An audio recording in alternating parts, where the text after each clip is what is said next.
Hello.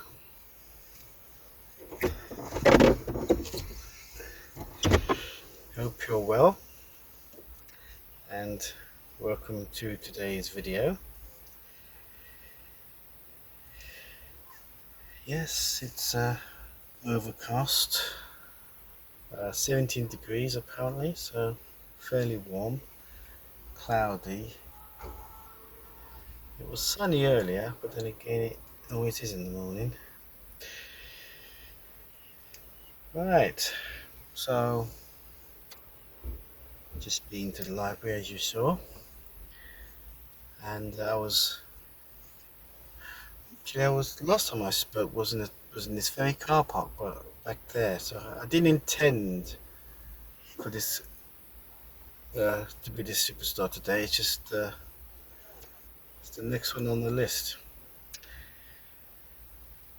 So I was in bed reading the book. Now I've sort of started here in the circle when I should be telling you how I got to there. But anyway, I was in bed reading the current book. It wasn't a rebus, it was a grace. These are inspector names, by the way. And I thought to myself, at some point I need to put a second bookmark in the pages, 100 pages from the end, so that I can have the next book. So with 100 pages left, I can get prepared for the next book. And as it happened, I'm nearly 100 pages from this book. From the book I'm reading, give or take 3 pages. So I thought, I know, I'll find out what the next rebus or Grace book is. It happens to be Grace. And find out where it is. And basically reserve it. I didn't know it would be in stock. And it happened to be a Hailsham library. Now I've not been to Hailsham library before. There's a kind of warehouse depot, like a store, which you can't easily walk into unless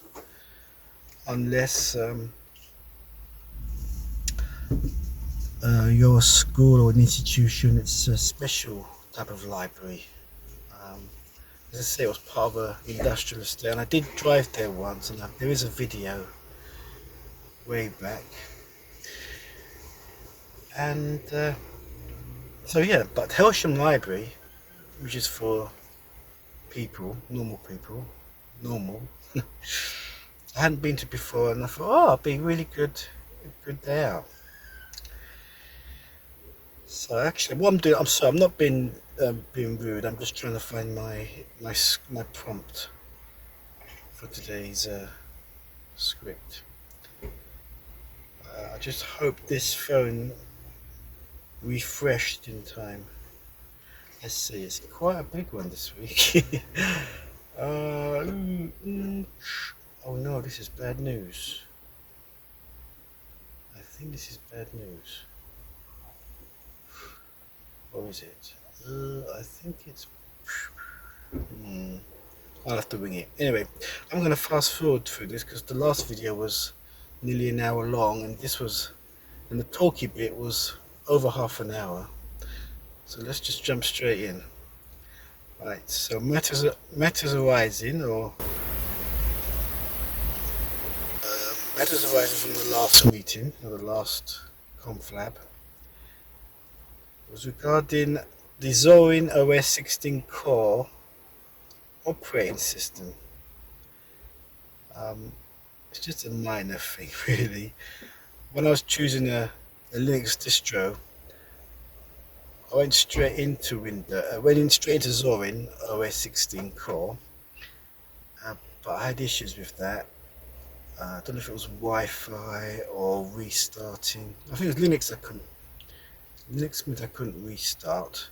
Zorin, I think it was the Wi-Fi kept cutting out, but what I should have said was I'm glad um, it happened because I didn't want to use Zorin because it's too much like Windows. And at the time, I was going through an anti-Windows stage.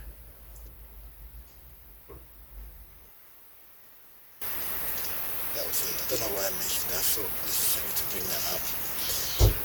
And this was that was the management of the last meeting. Now, today's agenda, starting with Monday last.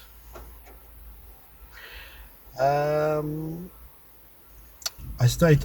watched a Margaret Rutherford as Miss Marple movie called Murder She Said, and there's 5 of these films, well 4 really, 4 proper films, and each of the 4 has a major guest star. So in this one it was James Robertson Justice.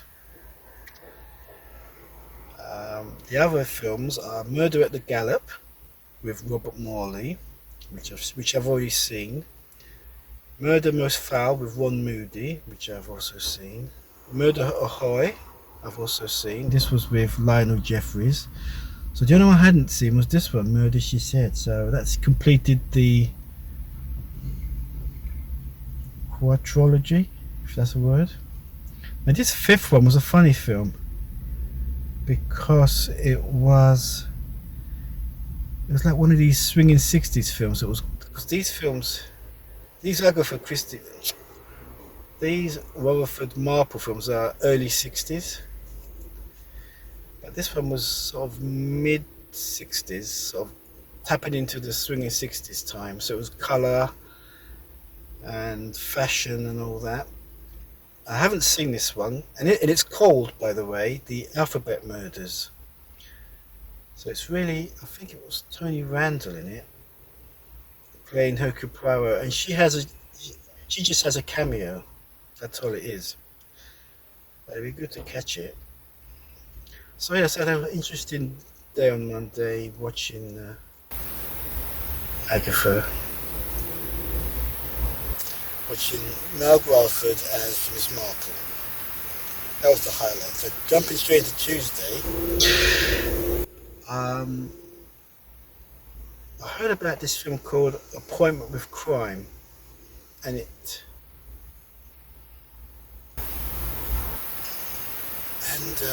now I try and look. Every week I try and ask Sky Q if there's what films are coming up, what films are being shown for Herbert Lom, who's one of my favourite actors, and nothing came up with this film. He's in this film, Appointment with Crime, but it didn't appear in the search results. And I just happened to glance somewhere, and I found out he was in it.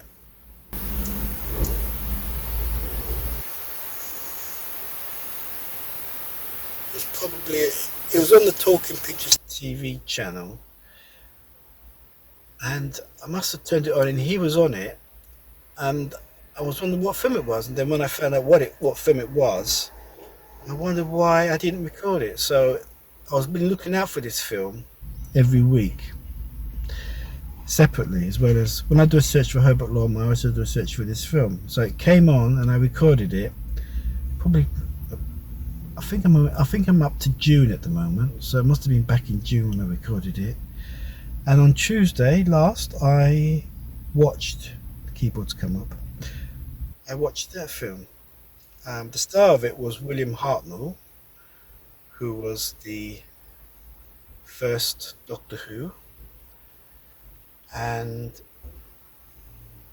it was pretty awful. It was a pretty awful film, I thought. And it didn't help with Hartnell impersonating James Cagney. It was like he had to play a villain, so he looked at James Cagney films and acted just like James Cagney, you know. I was just waiting for a scene where he was going to shove a grapefruit slice into someone's face, but everything else, his mannerisms was just like... There's a fly there. It's about to get in the car. Yeah, his mannerisms were just like Cagney. It was just an impersonation, and the film itself was pretty awful. Herbert Lom was just coasting through it. He's got no... I was going to say he's got no shame, Herbert Lom, but what I meant to say was he's got nothing to be shameful about Herbert Lom in this film. He was pretty... he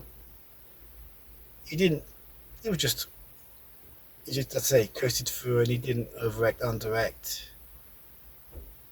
In fact, it was really good. It was actually, his characterization was weird. He's supposed to be an art dealer or something. He's got a shop in somewhere in London, probably Holborn, I think. I can't remember.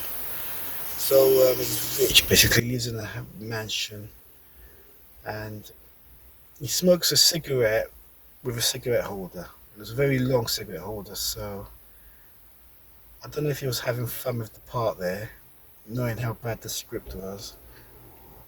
But anyway, I'm glad I watched it just for Herbert Lom. And William Hartnell was normally good anyway, and it was a good impersonation, I have to admit. But it was cast against type in this one.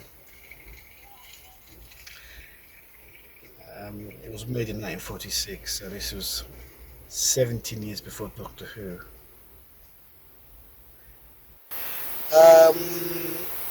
I've been using DaVinci Resolve, and I've got here that the timeline hangs. Yes, it does, yeah. It's moving around, it's making the noise of the timeline moving, but the visual's not moving and the playhead's not moving. So, but at that point on Tuesday, including the video I was editing, I had used DaVinci 7 times in a row to edit, so I thought it was gonna stay. So you know what's coming later on, don't you? Next day, Wednesday. Oh, actually, I'm gonna go straight into it. I uninstalled DaVinci and installed Shotcut.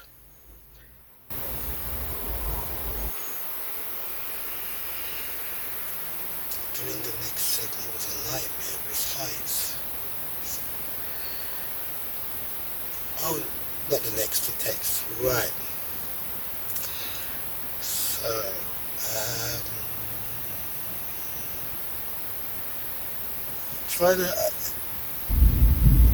that week I was going through all the scrolling. That is vertical, that's horizontal, right. I was doing a horizontal scrolling text effect. But with Shotcut I couldn't stretch the letters to touch the top and bottom, so it was just 3/4 of it. Oh, I'm not talking too loud. So that was a nightmare. I spent ages trying to fix that. I was going to say, I remember stopping. Yes, so Wednesday this is. So I spent the rest of Wednesday trying to fix it, and then I had to finish it. I couldn't finish it the same day. So, but in between, somehow I managed to fit in binge watching Wentworth Prison. I thought I was behind at the most 3 episodes, but it turns out I was behind 4 episodes. And boy, was it exciting. Unbelievable. Absolutely exciting. I can't believe it's the last series. I suppose in 20 years time we'll get another reboot. But yeah, and it says here I was behind a month on these things, so things were going on, probably with the edits. But Okay, so the next day, Thursday, coming to last Thursday, I sorted out the text, scrolling text issue. I just gave up. I couldn't do it, so I had to, as I said, I had to settle with 3/4. With DaVinci, it's very easy. You just literally drag it. It's easy as that. But Shotcut, it was a pain. I tried to use an image editor. I couldn't work out how to do it. How I could, if I stretch it, it would look all. I lose the quality, you know. So I've got round. I settled with that in the end, and so what happened after that? I finished the edit, and of course, once it was exported, I uninstalled it and reinstalled DaVinci. And because I had an idea about smooth playbacks with DaVinci,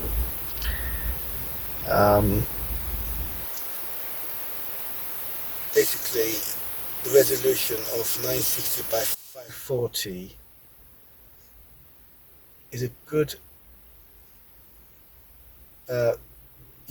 on Shotcut as a proxied timeline. I thought, well, why don't I change the resolution in DaVinci to those settings and proxy it anyway, and see how the playback was. I tried it similarly last time using 1280 by 720, and it was a smooth playback. I stuck with it, but it got a bit laggy towards the end, so I thought, let's use 540 next time. And on Thursday I did. I got the smooth playback, and that's it really.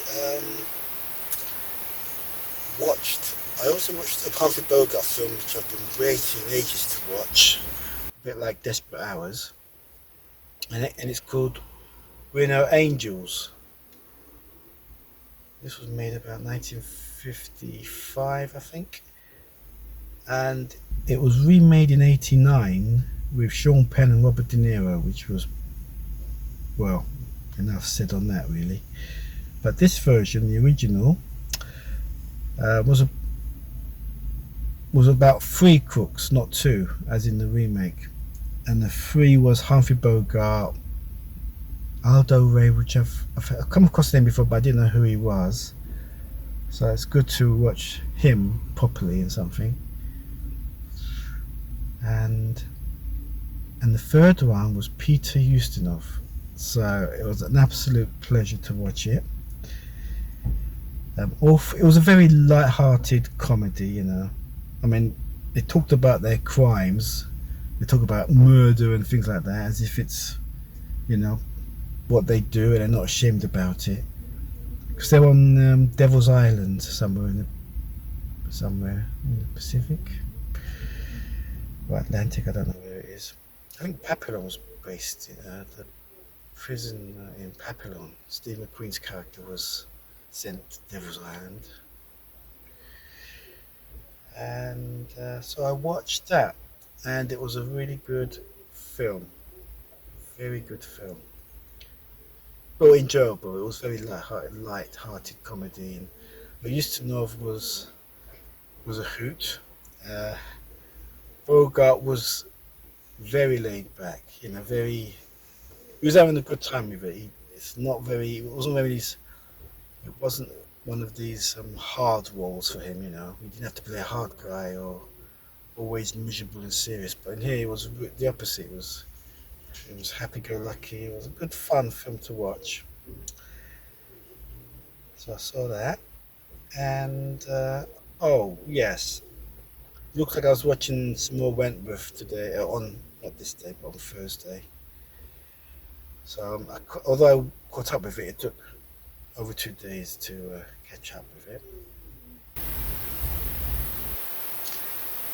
I didn't vlog on Thursday because I had what's known as screenwriter's block. I couldn't work out pre-production. It was very hard to do. I struggled. And I think the next video I did was was off the cuff. I knew how to end it, how to start it, where to go, but I didn't know the bits in between. It was just screenwriter's block, shooting script writer's block. Right, we're nearly there now. Something's wrong here. Darn it. I'm using an old version of this. I need to refresh it, I think. It doesn't matter. So, as we're coming towards Friday, and today is Tuesday, we're nearly there. Thank goodness. Not me, I mean yourselves, having to watch this awful display. So that's Thursday. Friday, I started watching another Humphrey Bogart film called Action in the North Atlantic. And this is all got gaps in my thingy bob here. Have I got gaps in here? Have I got gaps in here?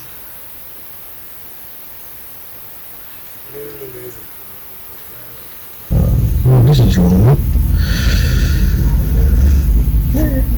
Yeah, come to it. Yeah, well, I'll say as it is. Yeah, that's it. That was the highlight. Richard Humphrey Bogart in Action in the North Atlantic. I'll come to that in a minute. Saturday, blank.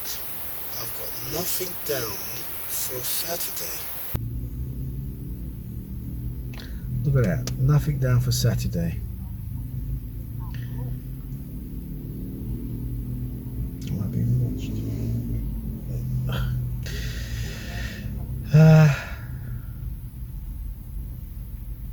Writer's vlog obviously carried on to Saturday. I think I did do a video on Saturday. Yeah, I think it was a improvisation shot. So go straight into Sunday then, which I've called a day of rest, another screenwriter's block, which meant editing Saturday's video, but it failed to render twice using DaVinci Resolve. As I said, I used the 540p for smooth editing, and what I do is, and somebody suggested this in a YouTube video, is before you render it, you change the resolution back to 4K or 2160p, which I did, and it has been working. As I said, I did 7 videos, and it had been working. And the last one, I did this 2160 swap pre-render, which worked.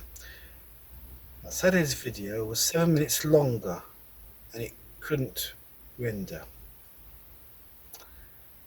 And I got fed up, so I thought I'll use the YouTube preset that DaVinci has. And come 11 o'clock, it stopped, but it didn't show it. So I'm thinking, is it working or has it stopped? It normally says failed if it doesn't work, and here it was just stuck. I think it was on 2 or 3%. It's been like that for hours, so I suspect something was up. In fact, I didn't know it had stopped until the next day. And of course, waiting for it to finish. Sometimes it's hard to go to bed, knowing when to go to bed when there's a render going on, because you like to, when the render stops, then go to bed. But I didn't go to bed till 5 a.m. But I did have a good sleep on the sofa.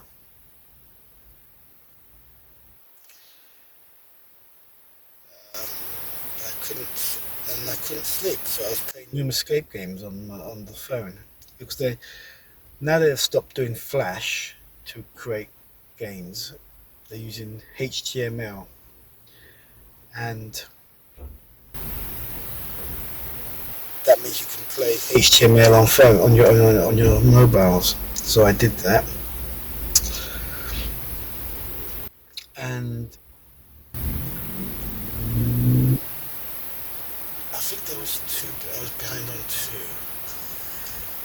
I did the first one.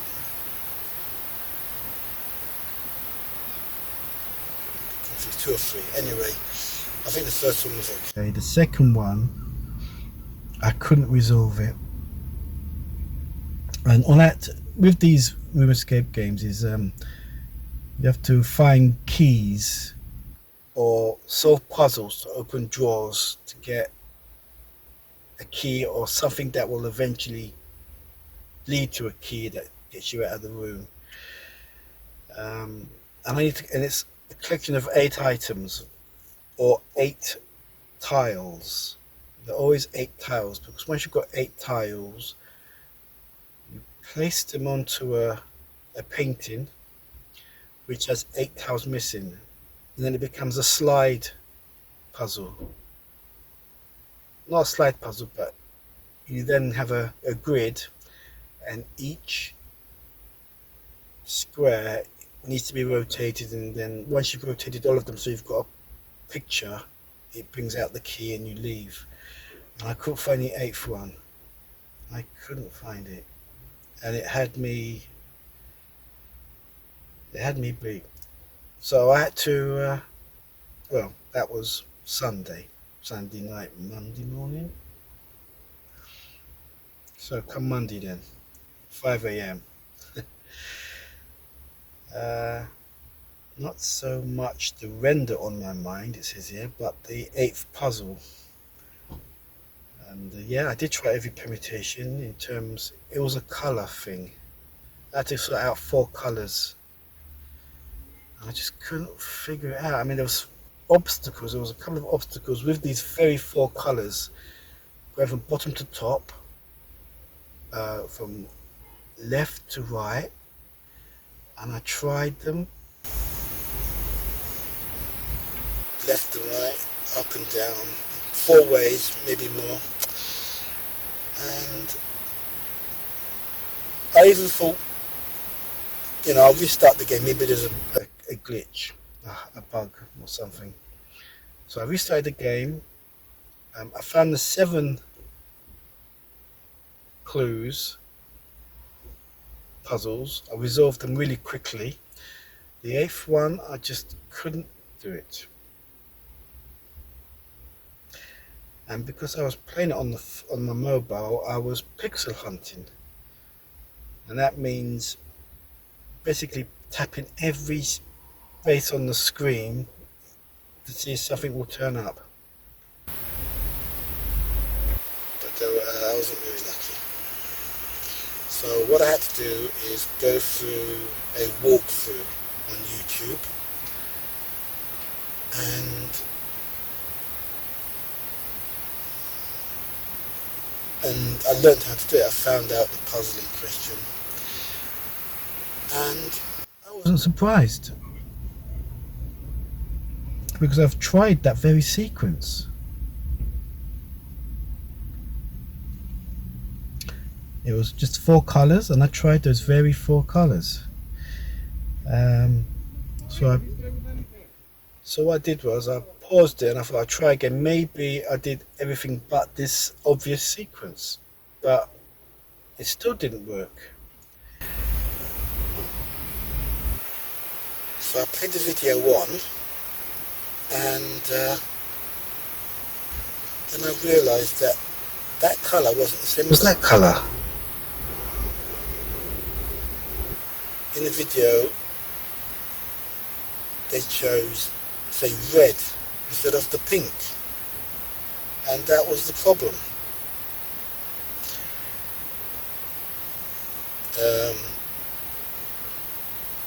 The pink was a red.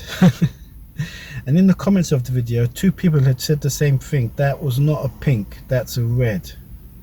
Or that is not a red, that's a pink.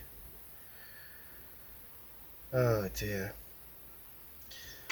So I managed to get 3 or 4 hours sleep after that.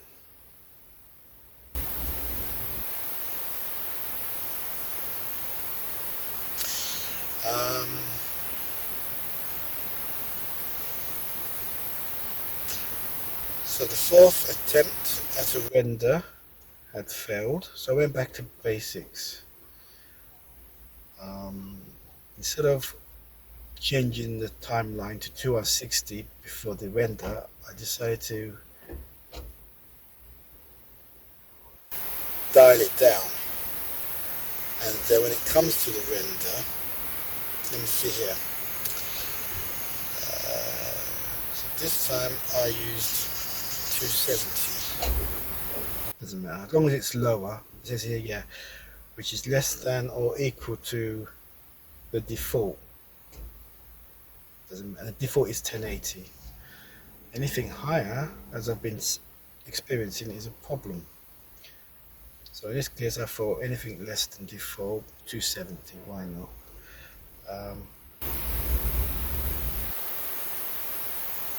And as I was writing this note, I remembered that I've been using smooth cuts, transitions,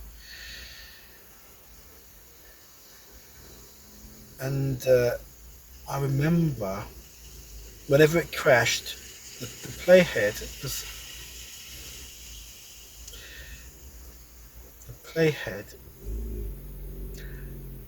when DaVinci renders a video, it does it in real time, so the playhead moves along per rendered frame.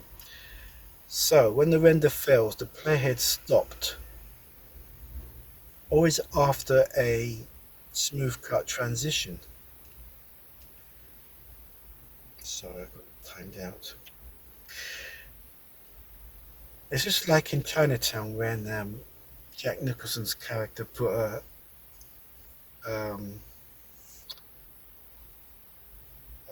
pocket watch under a wheel of a car to ascertain the time the car drove off. So I thought, oh, that's a good. So that's how you know. That's when I thought, oh, the playhead stopped here when it crashed. When the car drove off, the playhead stopped there, and I thought, oh, it's after a transition.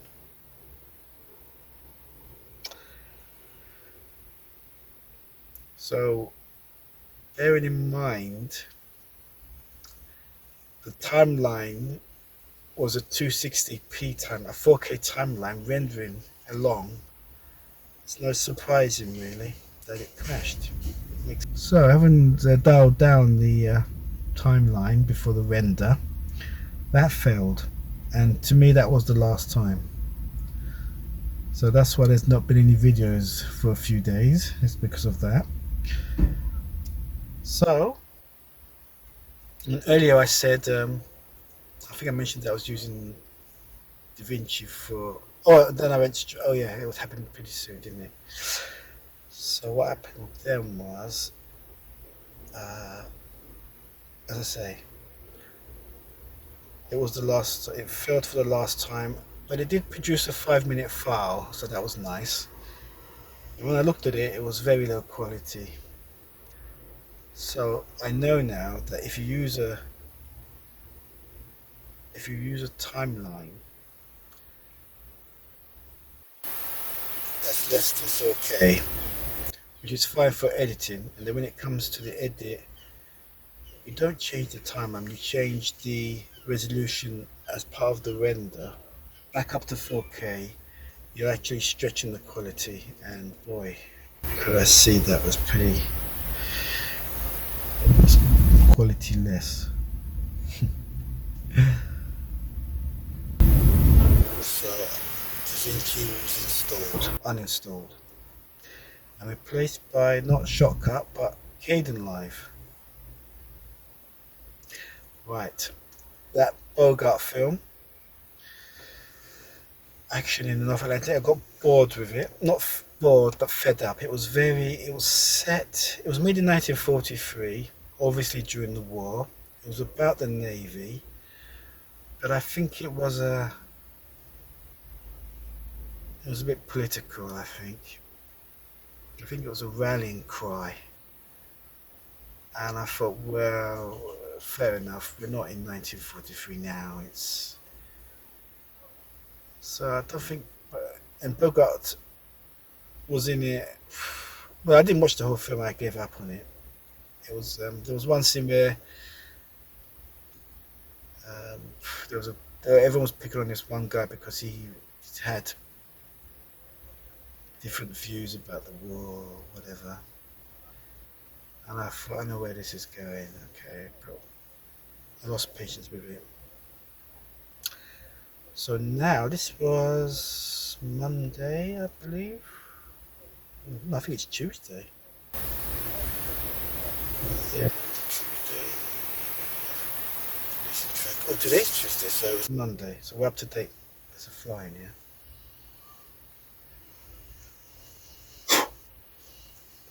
And well, the next one on my recordings was a film called Gentleman's Agreement, starring Gregory Peck. And it's directed by Elia Kazan, who's directed a lot of Montgomery. He may have done one Montgomery film. I think he did Wild River of Montgomery Clift. But he directed a few of Marlon Brando's early films, like On the Waterfront and A Streetcar Named Desire. He also directed James Dean in East of Eden.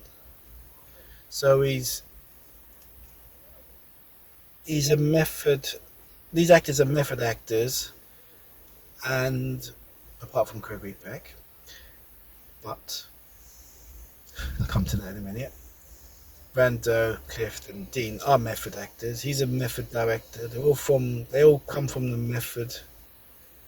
I was going to say the Method Actors Studio, but it's the Actors Studio, the famous Actors Studio in New York, which is an old exponent of the method of Stanislavski. So he directed it. I didn't record it because of him or Peck. It was because it starred John Garfield, and I read some of that. He was the first method actor before Clift and Brando. And so I started watching this.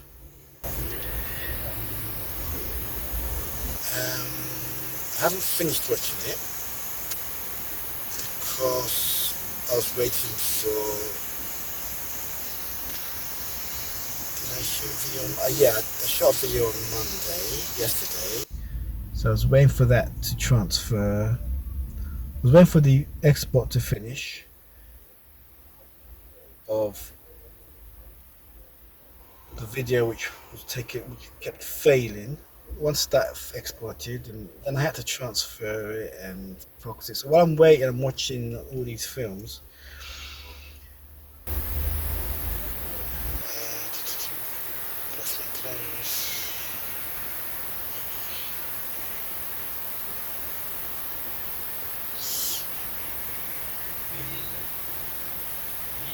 I was going to say, yeah, I haven't finished watching yet. I haven't finished watching it because so I'm distracted by the car next to me.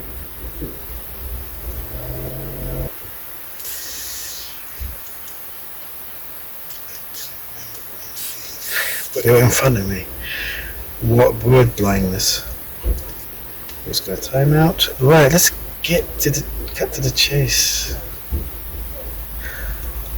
So what I was trying to say is I haven't finished watching it, and I haven't even got as far as John Garfield yet. So I'm looking forward to that moment.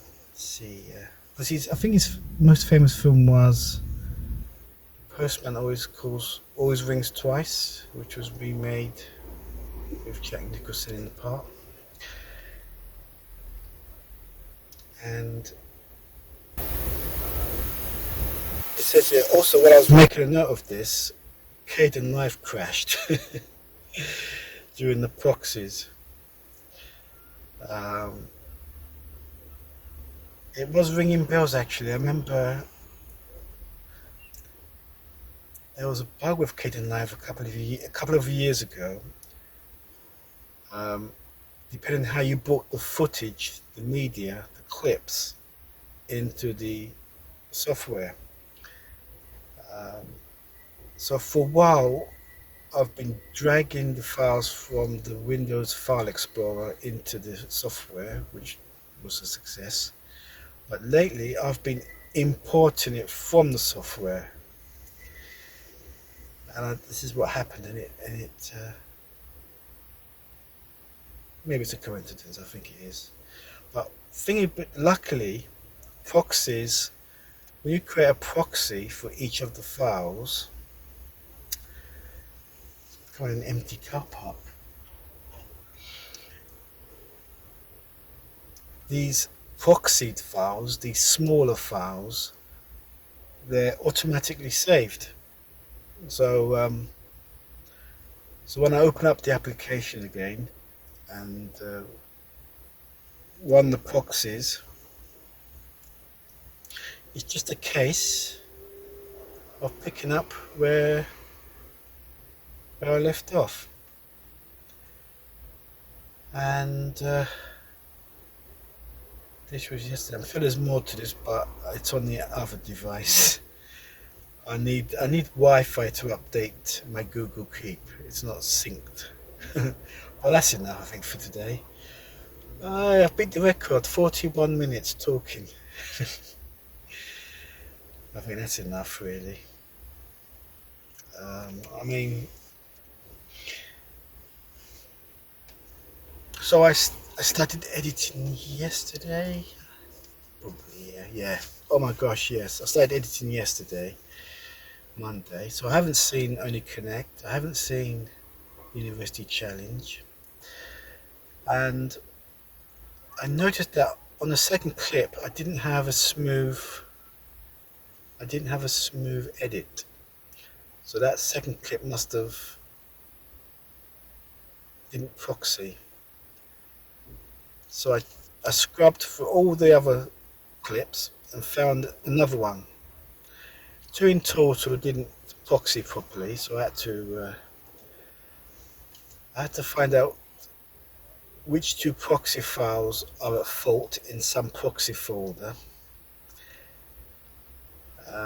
And the file names weren't very helpful. It's all gobbledygook.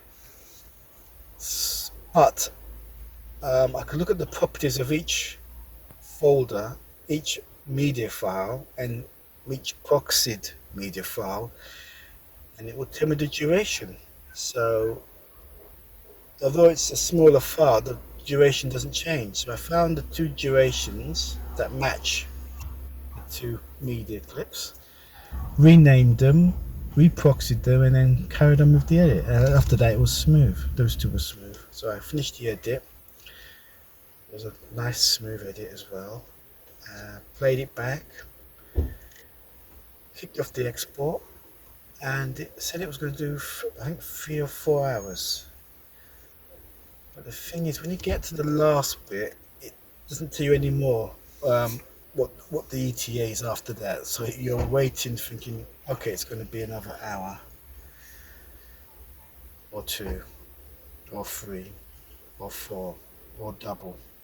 Anyway, 9 hours later, 9.5, exactly 9.5 hours later, the render finished. But at least it took one attempt. 23 minutes, 4K, took 9.5 hours to render. 9.5 hours to render. There were 4 man-made glitch transitions. I used the distort effect to create a smooth cut transition, and I used it 4 times, and I think I must have struggled, and that must have made the software struggle. I mean, 9.5 hours. Anyway, After that, it's uploaded. Wait a minute.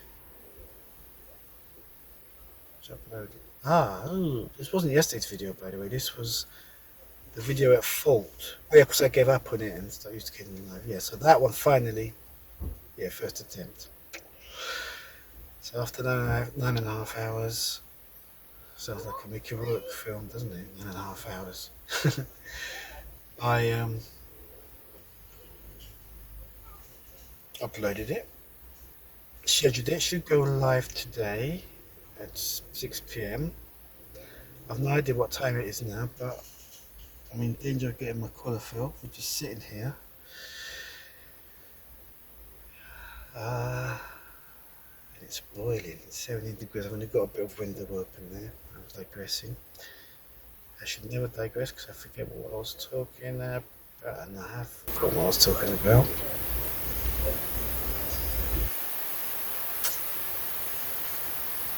Yeah, upload. Scheduled. Goes live today at 6 p.m.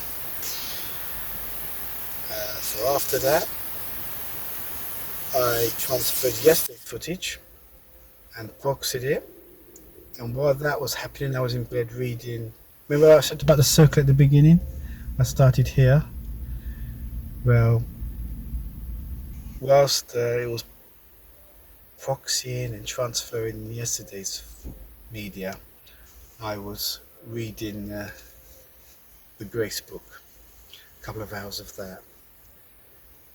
And after that, I then spent at least 40 minutes trying to do a pre-production on today's video. Thankfully, the thing with the library book was a big help. I managed to work some scenes around it. So that's it, we're up to date now.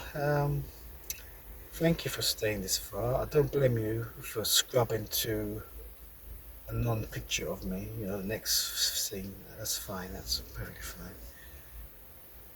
But I feel that I ought to humanize a vlog instead of showing you the roads and stuff. It can get boring, so I like to step in once in a while and voice off. And verbalism, the thing I said, was actually a word I doubted myself a few talkies back. Alright, so now for the minutes, I've got about 90, I don't know, is it 90 minutes here? 3 hours? 90 minutes? Probably got 40 minutes, maybe 40 minutes left to do the shopping, so I think I'll call it a day. Thank you for watching, and I'll talk to you next time, sometime. It's always hard to end the scene. I should just stop.